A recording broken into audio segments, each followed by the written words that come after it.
Amados irmãos e irmãs, paz e bem. Hoje é dia 8 de abril, sexta-feira.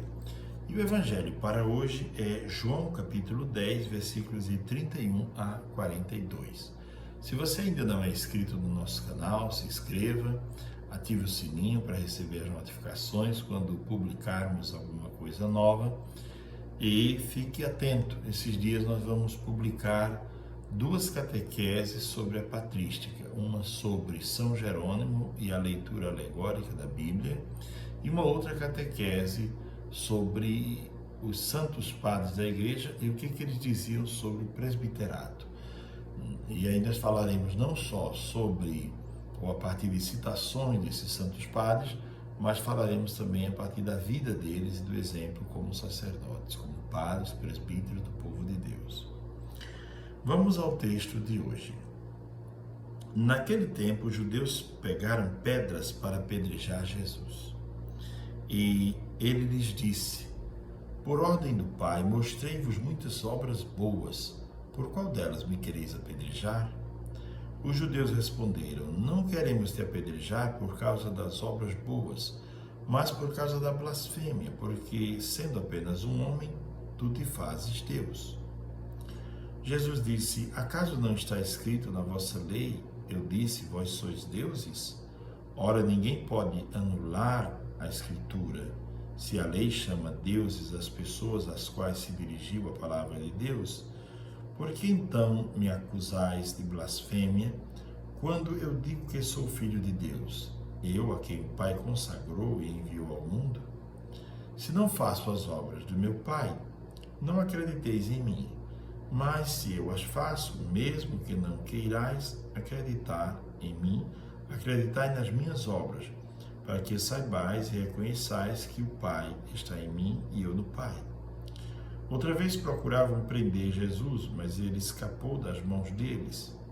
Jesus passou para o outro lado do Jordão e foi para o lugar onde antes João tinha batizado, e permaneceu ali.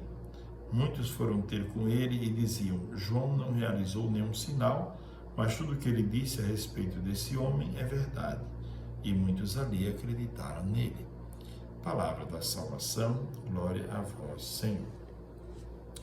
Nós estamos fazendo o percurso da Quaresma, já estamos próximo do final da Quaresma.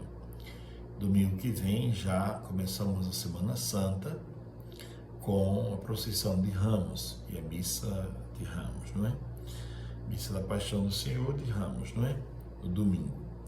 E depois a Quaresma continua até a quinta-feira santa, até o meio-dia. À tarde celebraremos a instituição da Eucaristia, não é? E nesse caminho de Quaresma, nós somos convidados, à medida que mergulhamos no Evangelho, a rejuvenescer.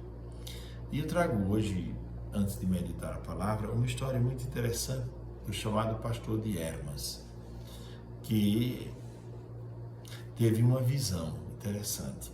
Ele viu uma senhora vestida com roupas brilhantes, e ele teve essa visão durante 3 anos. E cada vez que ele via essa senhora, ela estava mais jovem, mais bela e aparentava estar mais pura, mais virgem ainda, não é?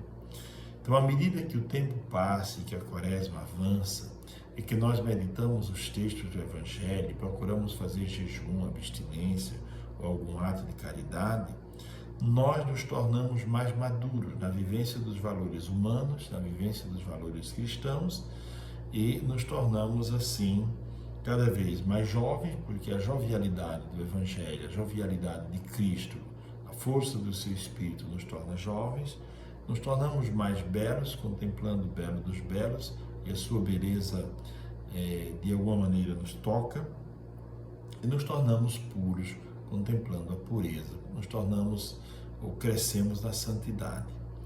Os santos padres não falavam bem de santidade no Oriente, falavam de divinização do homem, não é? Deus que se abaixa para segurar a mão do homem para divinizá-lo, não é? Então, meus irmãos e minhas irmãs, hoje possamos pedir a Deus, em primeiro lugar, esta graça, que esse tempo de Quaresma seja um tempo para refletir sobre a nossa vida, e para pensar que precisamos nos tornar mais jovens e mais belos, mais puros e mais santos por causa do Evangelho. No Evangelho de hoje que nós ouvimos, nós vemos os judeus querendo apedrejar Jesus. Eles pegam pedras para apedrejar Jesus. E Jesus então diz para eles: por que vocês querem me apedrejar? Por qual das obras boas que eu fiz? Não há razão para isso.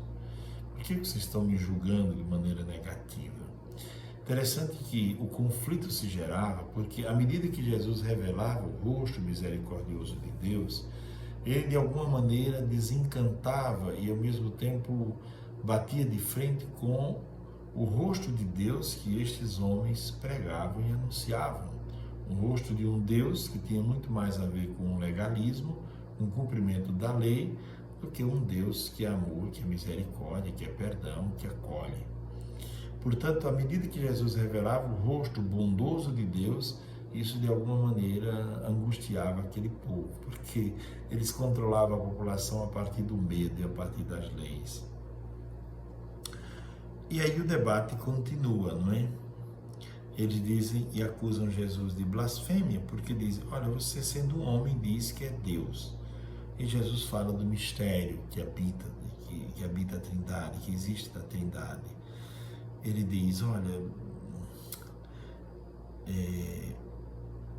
sou filho de Deus, eu a quem o Pai consagrou e enviou ao mundo.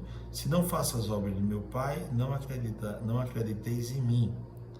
Mas se eu as faço, mesmo que não queirais acreditar em mim, acreditai nas minhas obras, para que saibais e reconheçais que o Pai está em mim e eu no Pai. Assim como no Evangelho de ontem, Jesus fala da sua natureza, da sua substância divina, igual ao Pai, né, na natureza divina, e eles não conseguem acreditar. É como eu dizia ontem, em Jesus se encontra o tempo e a eternidade. Em Jesus se encontram ou acontecem coisas extraordinárias, porque como é que Deus, que mantém o universo, diz Santo Éfrem de Nísibis, agora precisa ser mantido pelo leite de uma senhora? Como é que Deus, que mantém os peixes do mar, mantém as aves do céu, mantém as árvores, como é que ele agora precisa ser mantido por alguém? Como é que Deus, sendo eterno, entra no tempo? Como é que Deus consegue entrar no tempo? Pois bem, os judeus não conseguiam compreender esses mistérios. E depois Jesus diz: o Pai está em mim e eu estou no Pai. Esta unidade perfeita entre Cristo, o Pai, e o Espírito Santo, é claro, não é? E diz o texto que Jesus passou para o outro lado do Jordão e muitos acreditavam nele, começaram a acreditar nele, começaram um caminho de conversão. Então, para hoje, a mensagem seria feita aquela introdução do pastor de Hermas, que é um texto belíssimo, provavelmente do ano 140, partindo do pastor de Hermas, que tem esta visão belíssima, nós podemos nos perguntar se esse tempo de Quaresma está nos preparando para a Páscoa, para que na Páscoa possamos sentir toda a jovialidade do Evangelho, toda a beleza, toda a virtude, toda a pureza e toda a santidade do Evangelho. Se ao longo da Quaresma nós temos feito crescer em nós os valores humanos e cristãos, se temos tomado consciência disso, e se estamos a caminho daquilo que Jesus nos chama a viver hoje, acreditar nele, crer nele e acolhê-lo como Salvador das nossas vidas, crer e acolher Jesus em nossa casa, em nossa vida, tê-lo não como hóspede, mas tê-lo como convidado, né? Tê-lo como alguém que pode mudar a nossa vida. Eis que estou à porta e bato. Se alguém me abre a porta, entrarei e farei refeição com ele. Eu desejo a todos uma ótima sexta-feira e amanhã voltaremos com a meditação do Evangelho. Se esse texto lhe serviu, se esse texto lhe ajudou a meditar, a pensar sobre a vida e a crescer espiritualmente, indique para outras pessoas ou compartilhe, tá bom?